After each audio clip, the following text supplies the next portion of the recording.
নির্বাহী কমিটির সদস্য, যুবদলের কেন্দ্রীয় দপ্তর সম্পাদক, ছাত্রদলের কেন্দ্রীয় দপ্তর সম্পাদক কাজী রফিক ভাই, আমাদের মধ্যে উপস্থিত আছেন বিপ্লবী দলের উপদেষ্টা মেজর অফিসার মোস্তফা কামাল, আমাদের মধ্যে উপস্থিত আছেন বিপ্লবী দলের উপদেষ্টা মেজর অফিসার আবুল কালাম সহ জাতীয় নেতৃবৃন্দ, সামনে উপস্থিত আমার ভাই ও বোনেরা, আসসালামু আলাইকুম। এই বিপ্লবী দল সৃষ্টি হওয়ার পিছনে বিশাল এক ব্যাখ্যা আছে। যখন কেউ রাজপথে নামার সাহস পেত না, যখন কেউ আন্দোলন করার সাহস পেত না, তখন এই জাহিদ নিজের নেতৃত্বে অল্প কয়েক লোক নিয়ে বিভিন্ন জায়গায় প্রোগ্রাম করত। এই জুলাই ৩৬ আন্দোলনের দাবিদার অনেকে বলে, আমরা দেখতে পেয়েছি সেদিন ওই বাইতুল মোকাররম মিছিল শুরু হওয়ার আগে জাহিদের সামনে নেতৃত্বে মিছিল নিয়ে সেদিন শাহবাগ ঢাকা বিশ্ববিদ্যালয়ে গিয়েছিল, কিন্তু তখন অনেকেই ছিল না। এই ছোট্ট ছোট্ট সংগঠনগুলো সেদিন এই প্রেসিডেন্ট শেখ হাসিনাকে পতনের জন্য, এই প্রেসিডেন্ট শেখ হাসিনাকে এদেশ পালানোর জন্য সেদিন আন্দোলন সংগ্রামের ভূমিকা রেখেছিল।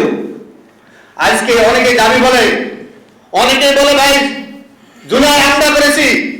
আমি বলবো ভাই জুলাই এই দেশে 14 কোটি লোক করেছে, এখন 1.5 বা 2 কোটি লোক জুলাই আন্দোলনে অংশগ্রহণ করে না। 14 কোটি লোকের আবহাওয়া আছে এদেশে জুলাই আন্দোলনে। কোন ব্যক্তি বা কোন গোষ্ঠীর জন্য নয়, কোন ব্যক্তি বা কোন গোষ্ঠীকে ক্ষমতা বা কাউকে মন্ত্রী এমপি উপদেষ্টা বানানোর জন্য জুলাই আন্দোলন হয় না। জুলাই আন্দোলন ছিল প্রেসিডেন্ট শেখ হাসিনার স্বৈরাচার শাসনের বিরুদ্ধে। জুলাই আন্দোলন হয়েছিল ওই প্রশাসন পুলিশের বিরুদ্ধে। জুলাই আন্দোলন হয়েছিল তৎকালে আমাদের গণতন্ত্র পূর্ণ উদ্ধার পাওয়ার জন্য। কিন্তু সেই জন্য উদ্ধার আমরা আশা করব বর্তমান প্রধানমন্ত্রী, বিএনপি চেয়ারম্যান,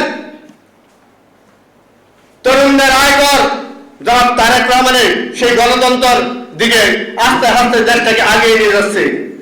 আমরা দেখতে পেরেছি এটি শিগগিরই উনি বিগত আন্দোলন সংগ্রামে যে নেতৃত্ব দিয়েছে, যে ভূমিকা রেখেছে, ঠিক একই ভূমিকা রাখছে বাংলাদেশ পূর্ণ ঘটনা উদ্ধার করার জন্য।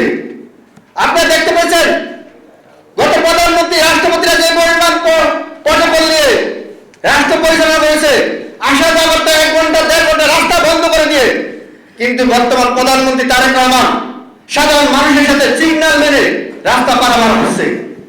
এটার নামে কিন্তু গণতন্ত্রের একটি অংশ। এখান থেকে কিন্তু গণতন্ত্রের কিছুটা আমরা দেখতে পেরেছি। আমরা দেখতে পেরেছি উনি যে ওয়াদা দিয়েছিল নির্বাচন আগে যে 4 কোটি লোককে ফ্যামিলি কার্ড দেওয়া হবে, উনি কিন্তু সেটা বাস্তবায়ন করা শুরু করেছে। এটি শিগগিরই 2,02,00,000 লোককে উনি অলরেডি ফ্যামিলি কার্ড দেওয়া হয়েছে। উনি বলেছিল সরকারি কোনো কিছু ঘোষণা দিলে সেটার থেকে সরে আসার সুযোগ নাই। আমরা সেটা কিন্তু দেখতে পেয়েছি। কিন্তু ইতিহাসে আমি সেটার সাথে দাবিও করবো মাননীয় প্রধানমন্ত্রী দেশনায়ক তারেক রহমান, যারা গত 17 বছর নির্যাতিত নিপীড়িত দলের ভিত্তিতে জীবন যৌবন শেষ করেছে এই দলের জন্য, তাদের দিকে আপনি খেয়াল রাখবেন। কারণ তারা হারাইছে ফ্যামিলি, তারা হারাইছে তাদের সময়, তারা হারাইছে তাদের যৌবন কাল। এই যৌবন কালটা কিন্তু রাষ্ট্রে কেউ ফেরত দিতে পারবেন না। অর্থাৎ সেই সমস্ত কর্মীর দিকে আপনি খেয়াল রাখতে হবে।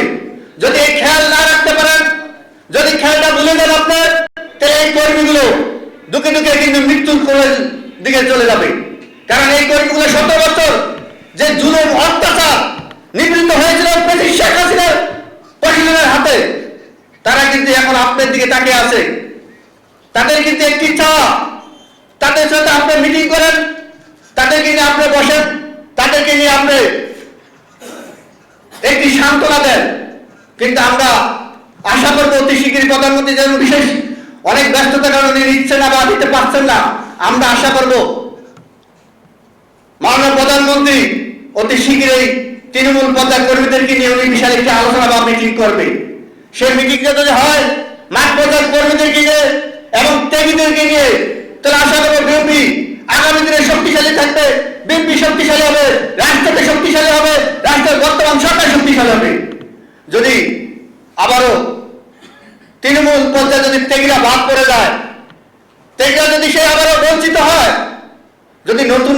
5 তারিখের পরে একটি শিবির আমি বিভিন্ন জায়গায় দেখতেছি 5 তারিখের পরে কিছু নেতা কর্মীরা একটি শিবির বিভিন্ন জায়গায় বিভিন্ন অপকর্ম দিয়ে দলের বদনাম করতে আছে।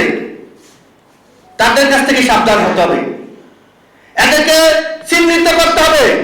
এরা দলের দুর্নীতি ছিল না, এরা দলের সুবিধা এসে দলকে বদনাম করার জন্য, দলকে বিপদে পালানোর জন্য, সেটা কিন্তু চিহ্নিত করতে হবে। এটা যদি চিহ্নিত করতে পারেন, আপনি যে বাংলাদেশকে মদিনার সনদে চালাইতে চেষ্টা করতেছেন, যে বাংলাদেশ সোনার বাংলাদেশ করার চেষ্টা করতেছেন, সেটা সফল হবেন। বাংলাদেশে একটি শিবির আমরা দেখতে পাচ্ছি বিএনপির ভিতরে কিছু আছে মুনাফেক, যারা আপনাকে আপনার লক্ষ্য প্রচার জন্য বাধাগ্রস্ত হবে। বাংলাদেশে বর্তমান সংসদে কিছু মুনাফেক সংসদ সদস্যরা ঢুকছে, যারা আপনার লক্ষ্যকে বারবার বাধা হয়ে দাঁড়াবে, যারা আজকে আপনার শপথ নেওয়ার আগে বলে ওই সংসদের সামনে নেতা কর্মীদের জড়ো হইতে। আমি সাবধান করে দিতে চাই, সাবধান আপনি কোথায় ছিলেন, আপনি কোন জায়গায় আন্দোলন করেছেন আমরা কিন্তু জানি, আমি কিন্তু রাজনীতি আমি জানি। আপনি কত টাকার মালিক আছেন 17 মাসে, সেটা কিন্তু আমাদের কাছে নিউজ আছে। বলে যাবেন না তারেক রহমান বা বিএনপির বিরুদ্ধে বা বর্তমান বিএনপি সরকারের বিরুদ্ধে যদি জাতীয় সংসদের সামনে কোন রকম আন্দোলন বা কোন রকম বেদবি করা শুরু করেন, তাহলে বিএনপির নেতা কর্মীরা ঘরে বসে থাকবে না, আপনাকে জবাব দেওয়ার জন্য বিএনপির নেতা কর্মীরা রাজপথে নেমে আসবে। আমি বলে দিতে চাই হাসপাতকে, তুমি এবার কতটুকু আন্দোলন করছো আমরা জানি। তোমরা ঢাকা বিশ্ববিদ্যালয় এরিয়ার বাইরে ছিল না, কিন্তু ঢাকা বিশ্ববিদ্যালয়ের যাত্রাবাড়িতে, ওই রামপুরাতে, এই পয়েন্টগুলোতে আন্দোলন কেন করেছে? তোমরা আজকে এমপি হয়েছ, তোমরা এমপি কিভাবে হয়েছ আমি জানি। ব্যক্তিগতভাবে আমি, আমার কাছে প্রমাণ আছে তোমরা এমপি কিভাবে হয়েছ, অর্থাৎ সাবধান হয়ে যাও। তোমরা অনেকে এমপি কিভাবে হয়েছে, সরকারের কোন রাস্তাতে এমপি হয়েছ আমাদের কাছে তথ্য আছে। অর্থাৎ কথা বলার আগে, তারেক রহমানের বিরুদ্ধে কথা বলার আগে 100 বার ভেবে নিবা। তারেক রহমান এই দেশের 18 কোটি লোকের জনপ্রতিনিধি, তারেক রহমান 212 আসনের এমপিদের প্রতিনিধি। তুমি সেই হিসাবে হিসাব করে কথা বলবা। তোমরা যে আসন নিয়ে আসছ, তোমরা কেমনে হাসছ, কেমনে ঘুরে আসছ, কোন জায়গাতে কেমনে বিদায় হয়েছ, তথ্য কিন্তু অনেকে জানে। অর্থাৎ কথা বাড়াইতে চাই না। যদি আপনারা আগামী দিনে সরকারকে দেশ গণতন্ত্র রক্ষা করতে, দেশকে উন্নয়ন করতে, বেশিরভাগকে, এই দেশে যে বেশিরভাগ আছে বেশিরভাগকে শেষ করতে হলে সবাইকে জাতীয় ঐক্যের প্রয়োজন। বারবার আমাদের দেশ তারেক রহমান জাতীয় ঐক্যের প্রয়োজন, এবং সেটা কিন্তু বারবার বলছে। এখন ওটা যদি আপনার মেনে না নিতে পারেন, আপনারা যদি তারেক রহমান বা বিএনপির বিরুদ্ধে ষড়যন্ত্র করেন, তাহলে কিন্তু বিএনপির নেতা কর্মীরা রাজপথে নেমে আসবে, সেই ষড়যন্ত্র দাঁত ভাঙা জবাব দেবে। আগামী দিনে সকল নেতা কর্মীদেরকে ঐক্যবদ্ধ আসার জন্য এবং দেশনেত্রী বেগম খালেদা জিয়ার সেই দেখানো পথকে অনুসরণ করার জন্য, তারেক শহীদ প্রেসিডেন্ট রাষ্ট্রপতি দেখানো পথকে অনুসরণ করার জন্য আমাদের সবাইকে আহ্বান জানিয়ে আমি আমার বক্তব্য শেষ করছি। বাংলাদেশ জিন্দাবাদ, বাংলাদেশ জাতীয় দল জিন্দাবাদ, বাংলাদেশ বিপ্লবী দল জিন্দাবাদ, বাংলাদেশ ছাত্র জনতা নাগরিক ঐক্য পরিষদ জিন্দাবাদ। সবাইকে ধন্যবাদ। আসসালামু আলাইকুম রহমতুল্লাহ।